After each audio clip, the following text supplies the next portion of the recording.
Hi friends, ನಾನು ಈಗ ಬೆಂಡೆಕಾಯಿ ಪಲ್ಯ ಮಾಡ್ತಾಯಿದ್ದೀನಿ. ಬೆಂಡೆಕಾಯಿ ಪಲ್ಯ ಹೆಚ್ಕೊಳ್ಳೋಣ. ಅದಕ್ಕೆ ಏನೇನು ಮಾಡಬೇಕು ಫಸ್ಟು ಬೆಂಡೆಕಾಯಿ ಪಲ್ಯ ಹೆಚ್ಕೊಂಡು ಬರೋಣ.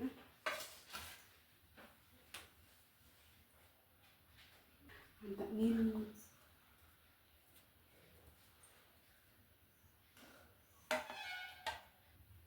ಹಾಯ್ ಫ್ರೆಂಡ್ಸ್, ನಾನು ಬೆಂಡೆಕಾಯಿ ಎಲ್ಲ ಹೆಚ್ಕೊಂಡಾಗಿದೆ.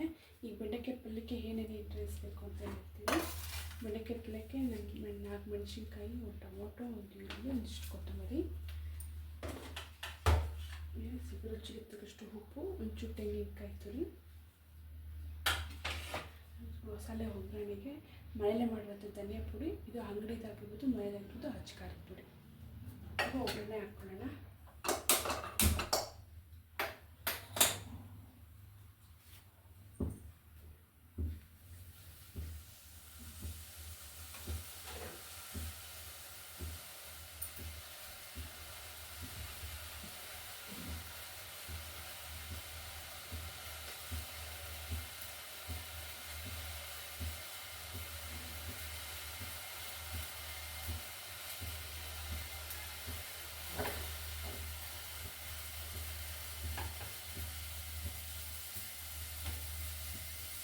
ಇದು ಹುರ್ಕೊಳ್ಳಬೇಕು, ಸ್ವಲ್ಪ ಫ್ರೈ ಮಾಡ್ಕೋಬೇಕು. ಒಂಚೂರು ಎಣ್ಣೆ ಹಾಕೊಂಡು ಫ್ರೈ ಮಾಡ್ಕೊಳ್ಳೋಣ.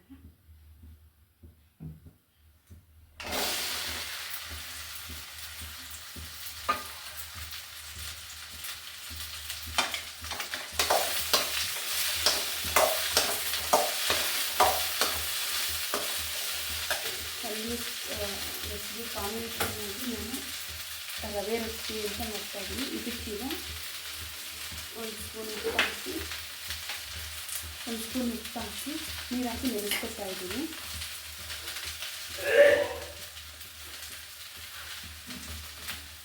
ನೆನೆಸ್ಕೊತಿದ್ದೀನಿ. ಇದು ನೆನೆದು ಒಂದು 10 ನಿಮಿಷ ರೊಟ್ಟಿ ಮಾಡಿದ್ರೆ ನಮಗೆ ತೋರಿಸ್ತೀವಿ ರೊಟ್ಟಿ ಹೇಗೆ ಮಾಡುತ್ತೆ ಅಂತ. ಇದೊಂದು 10 ನಿಮಿಷ ನೆನಿಬೇಕು.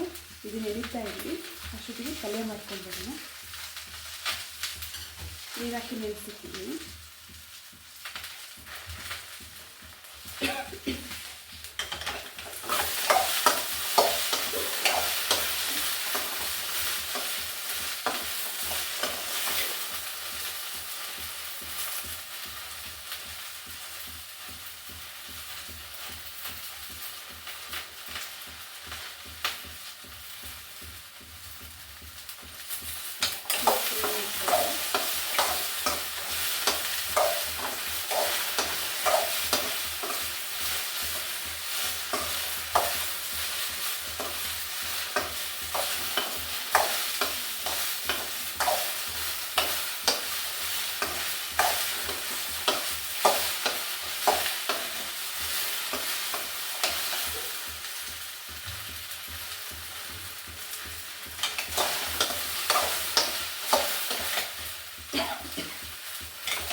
ಇದು ಈ ಥರ ಜಿಡ್ಡಾಗಿ ಬರೋದು ಬರಲ್ಲ.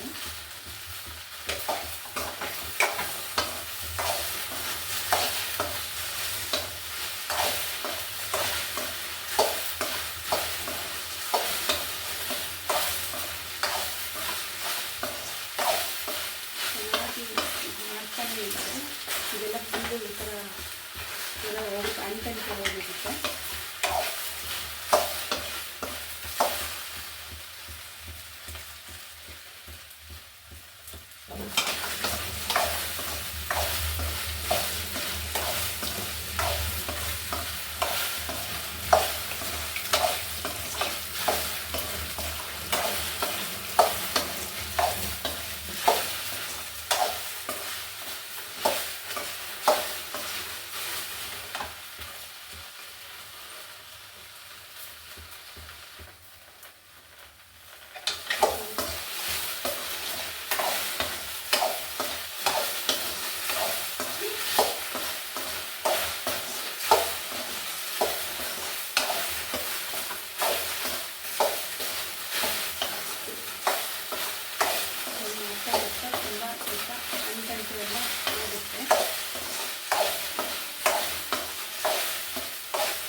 ತುಂಬ ಚೆನ್ನಾಗಿ ಫ್ರೈ ಮಾಡೋದು ಚೆನ್ನಾಗಿ ಬರುತ್ತೆ, ಟೇಸ್ಟಿಯಾಗಿ ಬರುತ್ತೆ.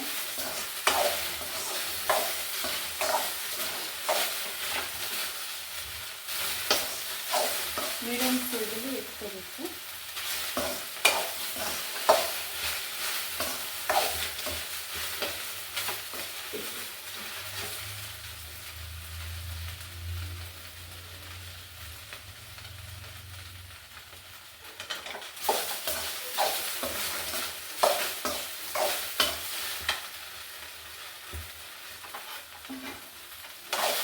ಇವಾಗ ಆಗಿದೆ, ಫ್ರೈ ಆಗಿದೆ. ಈಗ ಒಗ್ಗರಣೆ ಹಾಕೋಣ.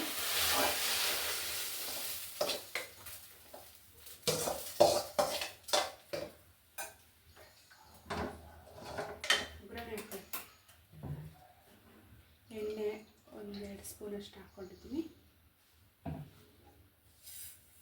ಕರಿಬೇವು, ಸಾಸಿವೆ,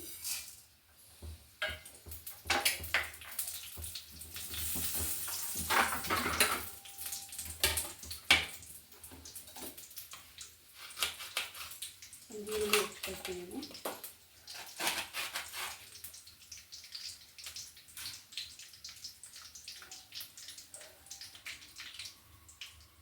ಈರುಳ್ಳಿ ಹೆಚ್ಕೊಳ್ತೀನಿ ಒಗ್ಗರಣೆಗೆ.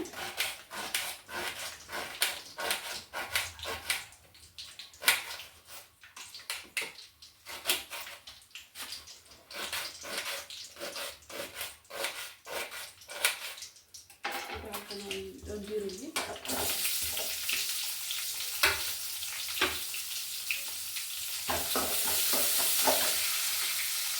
ಕಚ್ಚಿಮಿರ್ಚಿ ಹಾಕ್ತಾ ಇದ್ದೀನಿ.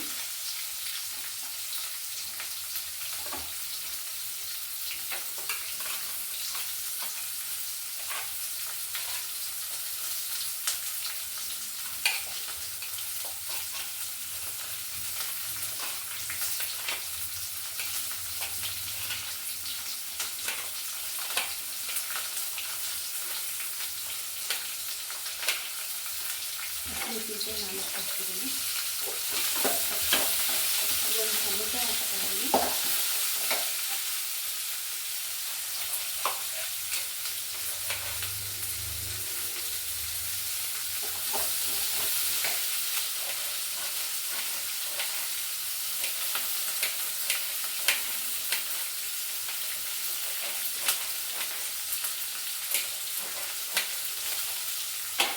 ಫ್ರೈ ಆಗಬೇಕು.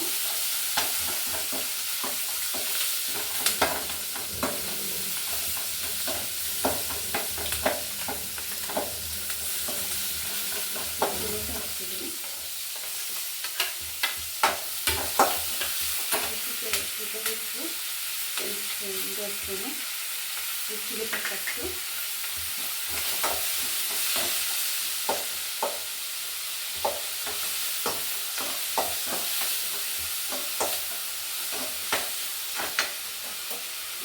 ಕೊತ್ತಂಬರಿ ಸೊಪ್ಪು 1 ಹಿಡಿಯಷ್ಟು,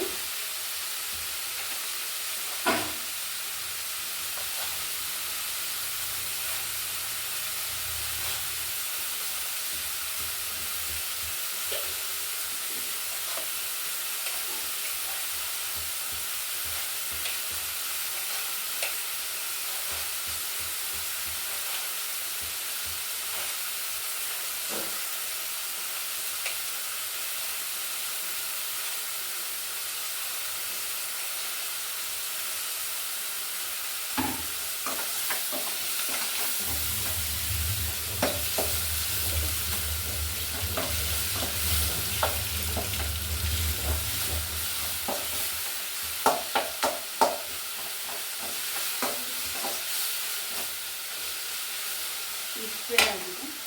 ಇದಕ್ಕೆ ಸ್ವಲ್ಪ ಕಾಯಿ ಹಾಕೋಣ.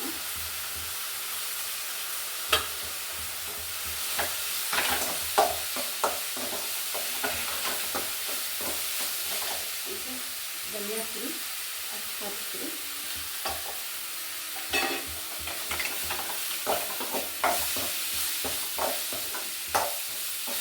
ಎಲ್ಲ ಫ್ರೈ ಆಗಿದೆ. ಈಗ ಅವಾಗಲೇ ಫ್ರೈ ಮಾಡಿದಂಥ ಬೆಂಡೆಕಾಯಿ ಹಾಕ್ತೀನಿ.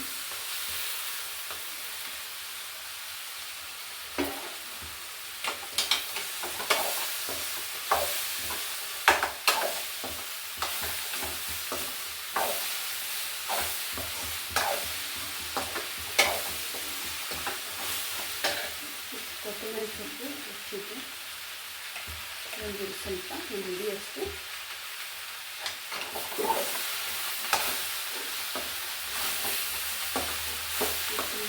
ಚೆನ್ನಾಗಿ ರೋಸ್ಟ್ ಆಗಿದೆ. ಈಗ ಸ್ವಲ್ಪ ಒಂದು 2 ಲೋಟದಷ್ಟು ನೀರು ಹಾಕ್ಕೊಳ್ಳೋಣ, ಚೂರು ಫ್ರೈ ಆಗೋದಕ್ಕೆ.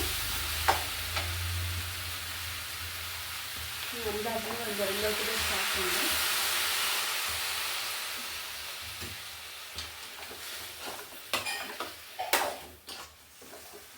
ಸ್ವಲ್ಪ ಹಾಕಬೇಕು.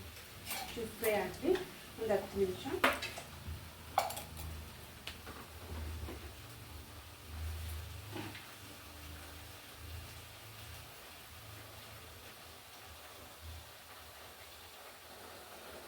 ಇದು ಪಲ್ಯ ಹಾಕ್ತಾ ಇದೆ, ಒಂಚೂರು ಫ್ರೈ ಆಗಬೇಕು. ಇದು ಫ್ರೈ ಆಗೋಷ್ಟಿಗೆ ಒಂದು ಸ್ವಲ್ಪ ಚಟ್ನಿಗೆ ಇಟ್ಕೊಂಡು ಬರೋಣ. ಒಂಚೂರು ಕಾಯಿ, ಅರ್ಧ ಚಿಕ್ಕಷ್ಟು ಕಾಯಿ ತೊಗೊಂಡಿದ್ದೀನಿ, ಒಂಚೂರು ಕೊತ್ತಂಬರಿ, ಒಣಮೆಣಸಿನ್ಕಾಯಿನ ಫ್ರೈ ಮಾಡ್ಕೊಂಡಿದ್ದೆ, ಹಂಚಿನ ಮೇಲೆ ಸ್ವಲ್ಪ ಫ್ರೈ ಮಾಡ್ಕೊಂಡಿದ್ದೀನಿ, ಹಾಕ್ಕೊಳ್ಳೋಣ. ಖಾರಕ್ಕೆ ಅಷ್ಟು ಹಾಕ್ಕೊಂಡಿದ್ದೀನಿ. ನಾನೊಂದು 4 ಹಾಕ್ಕೊಳ್ತಾಯಿದ್ದೀನಿ. ಚಿಕ್ಕಷ್ಟು ಉಪ್ಪು, ಉಪ್ಪು ರುಚಿಗೆ ಒಂದು ಬೆಳ್ಳುಳ್ಳಿ ಹಾಕ್ಕೊಳ್ಳೋಣ.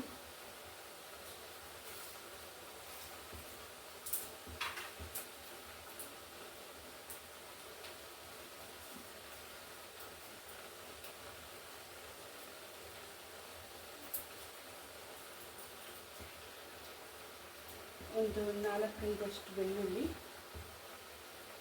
ಸ್ವಲ್ಪ ರುಬ್ಕೊಂಡು ಬರೋಣ.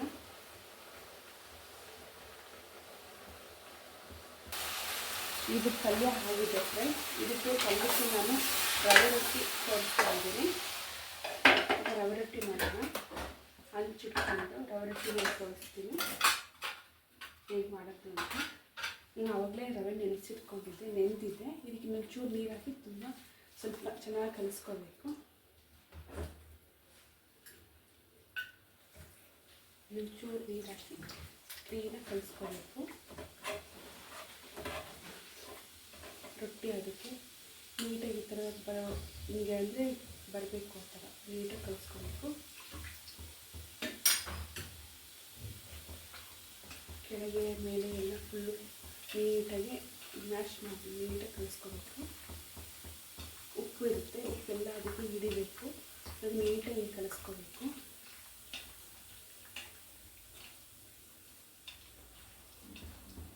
ಇದು ಗಟ್ಟಿ ಆದರೆ ಒಂಚೂರು ನೀರು ಹಾಕ್ಕೋಬೋದು.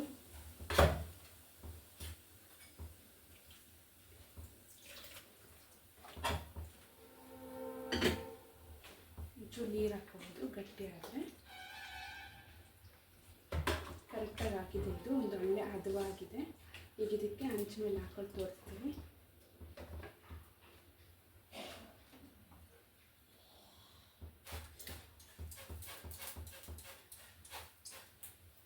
ಹಂಚ ಮೇಲೆ ನೀರೆಲ್ಲ ಎಣ್ಣೆ ಹಾಕ್ತಿದ್ದೀನಿ.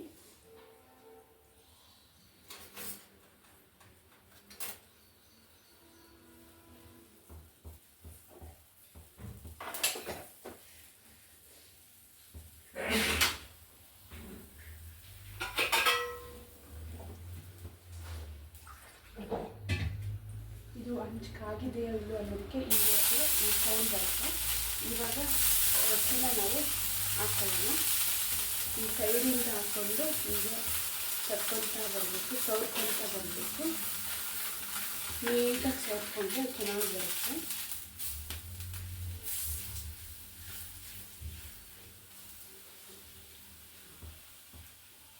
ನೀಟಾಗಿ ಸವರ್ಕೊಂಡು ಮಿಕ್ಕಿರೋ ಹಿಟ್ಟನ್ನು ತೆಗ್ಕೊಬೋದು, ತೆಳುವಾಗಿ ಮಾಡ್ಕೋಬೋದು.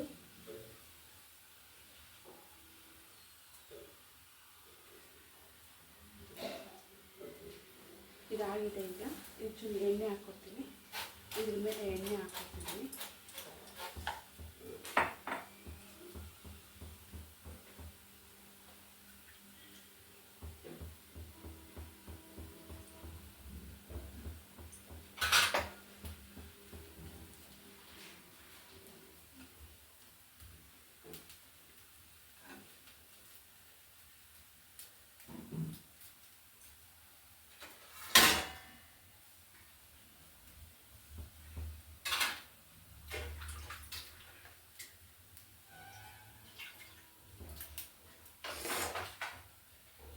ಚಟ್ನಿ ರುಬ್ಕೊಂಡು ಬಂದಿದೆ, ಚಟ್ನಿ ಹಾಕಿದೆ.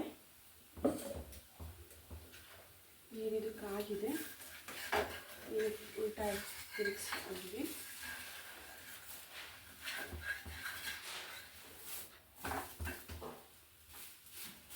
ನೀಟಾಗಿ ಆಗಿದೆ.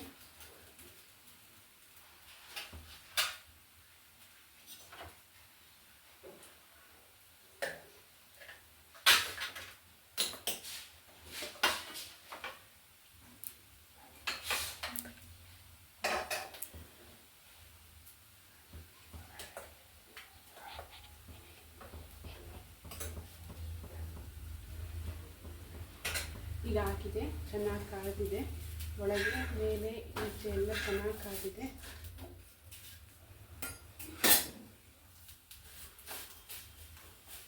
ಚೆನ್ನಾಗಾಗಿದೆ.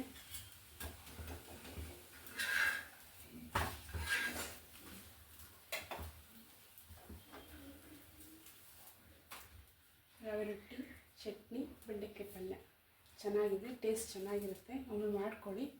ಇದು ಒಣಮೆಣಸಿನಕಾಯಿ ಚಟ್ನಿ, ಬೆಂಡೆಕಾಯಿ ಪಲ್ಯ, ರವೆ ರೊಟ್ಟಿ ಚೆನ್ನಾಗಿದೆ. ಲೈಕ್ ಮಾಡಿ, ಶೇರ್ ಮಾಡಿ. Thank you.